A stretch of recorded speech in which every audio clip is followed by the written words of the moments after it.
Dawnshard, released on November 5, 2020, is Brandon Sanderson's second novella within the Stormlight Archive.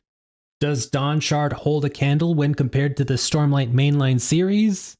Well, my name is The Advocate, and today I'm an advocate for answering just that.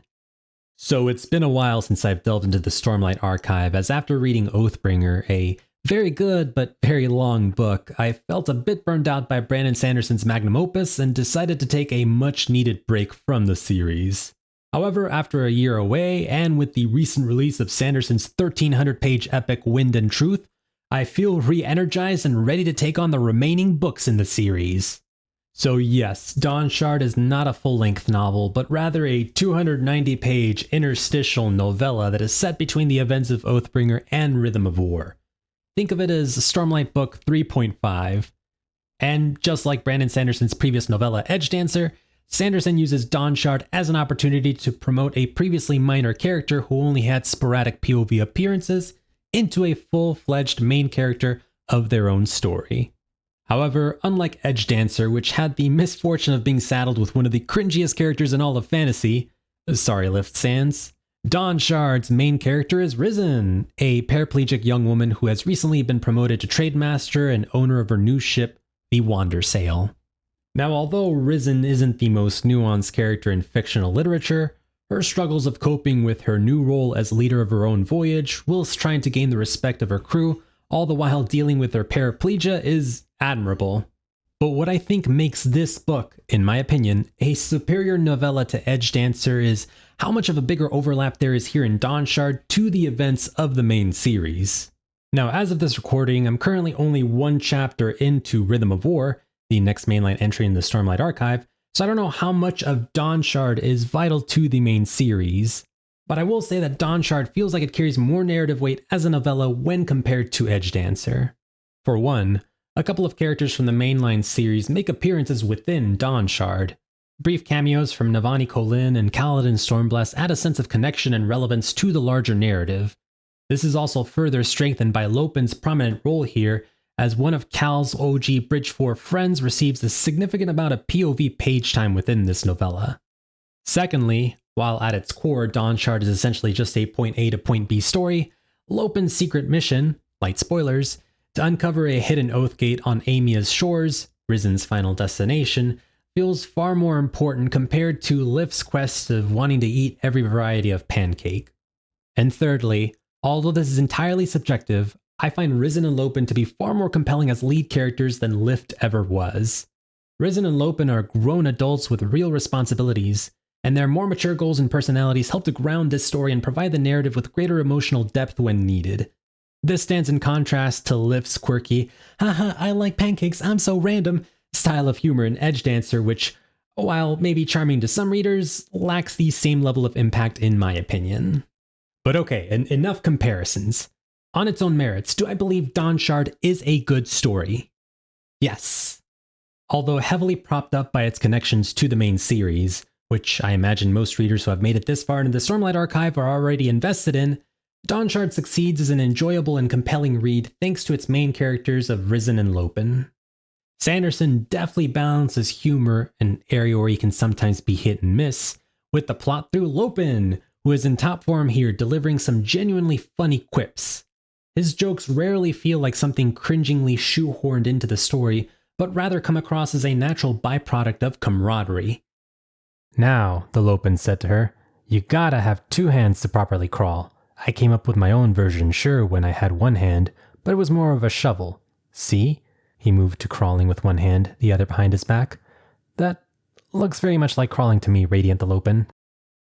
Even when Lopin spouts a one-liner during a serious battle sequence, his humor feels well-timed and serves to enhance the story rather than detract from it. And then with Risen, I can definitely tell that Sanderson did his due diligence when researching the topic of mobility impairment, because although Risen is a paraplegic, it's not her defining trait. Sometimes you need to accept what you've lost, then move forward. Then you can instead realize what you've gained. Although I personally don't think Risen is as colorful as some of Sanderson's other lead characters, her resourcefulness and diligence as a leader complement her character development pretty well. It's just refreshing to see Sanderson avoid the low-hanging fruit of portraying Risen as the stereotypical paralyzed, sad sack you often see in movies. Now with all that said, although I do find Dawnshard to be an enjoyable story and would recommend it to readers who are invested in the Stormlight Archive, I don't think this novella stands on equal footing with Sanderson's other larger works within the series.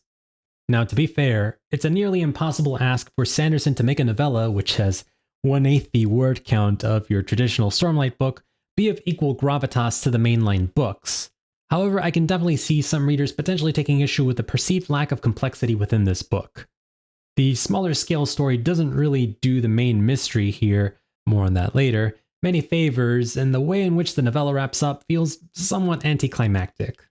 Then again, I don't believe Sanderson ever intended for this novella to match the grandeur of the main series, so if he only meant to utilize Dawnshard as an opportunity to give readers a view into an isolated region of Roshar, whilst providing supplementary world building and lore to the series, then I think Sanderson did that just fine. But with all that said, guys, there's a few spoilerific things I want to talk about with regards to Dawnshard, so if you've yet to read this book, then skip ahead to the conclusion of this video to hear my final thoughts on Dawnshard. So there's 3 major events that define Dawnshard. 1. Risen bonding with the Dawnshard. 2. Lopen saying the words of the third ideal, thus taking another step on his Windrunner journey. And 3. The discovery of a new race called the Sleepless. And although by the end of the story I think Sanderson executes the first 2 items on this list fairly well, I can't say the same about the Sleepless. In fact, everything about the Sleepless was pretty weird from the very beginning. Throughout Risen and crew's journey to Amia, the Wandersail is repeatedly plagued by strange occurrences which the crew members interpret as omens meant to deter them from going to Amia.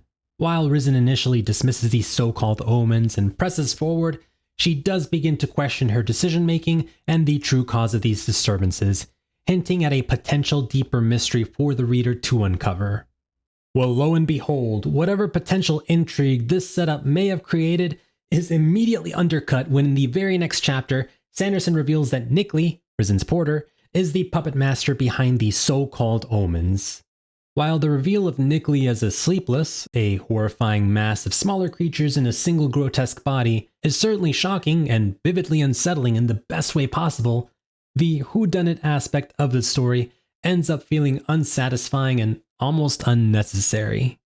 Now, to Sanderson's credit, he doesn't linger on this mystery for too long, as after Nickley's reveal, Risen eventually gets the upper hand on Nickley and uncovers him as the perpetrator behind these disturbances. Still, though, there's an undeniable sense of wasted time here in this quote-unquote mystery that I believe Sanderson could have trimmed in order to better streamline the novella. This is further compounded by the Sleepless return at the climax of the story, where their conflict with Risen over the Dawnshard resolves itself rather anticlimactically. Despite being set up as potentially terrifying and enigmatic beings, the Sleepless immediately fizzle out as threats upon Nickley's abrupt surrender. I mean, good on Risen for growing into her own and being able to negotiate with this completely new race of people without letting the Radiance in on what Amia was truly hiding. But this whole resolution feels like a giant missed opportunity of what could have been a potentially more explosive conclusion. But I suppose this ending was less about creating a grand finale for a story arc and more about creating a stepping stone for Risen as a character, as she now has a new Sleepless protector to aid her on her quest for whatever comes her way in Rhythm of War and beyond. So all in all, despite some gripes I have with the ending and missed potential of certain mystery elements, Dawnshard is undeniably a page-turner. Although the pre-established world of Roshar allows Sanderson to dive straight into the story without needing to build reader investment from scratch, it's the characters of Risen and Lopen who truly form the heart of this novella. Their arcs are engaging and leave me eager to delve back into the main series with the likely to be epic follow-up, Rhythm of War. But what say you? Drop a comment down below and let me know what your thoughts are on Dawnshard and or the Stormlight Archive as a whole. Yes, I do plan on completing my read-through of Rhythm of War and the recently released Wind and Truth. However, as I'm sure you're all very aware, these Stormlight books are massive undertakings, so it may take me a while to complete my read-through of this book and script a book review for your viewing pleasure. But I'll definitely keep you guys posted on book progress, as well as progress on other upcoming videos via my community posts here on YouTube and on Blue Sky. So look forward to that, but until then, thank you so very much for watching this video, guys, and I'll see you guys next time. The Advocate out.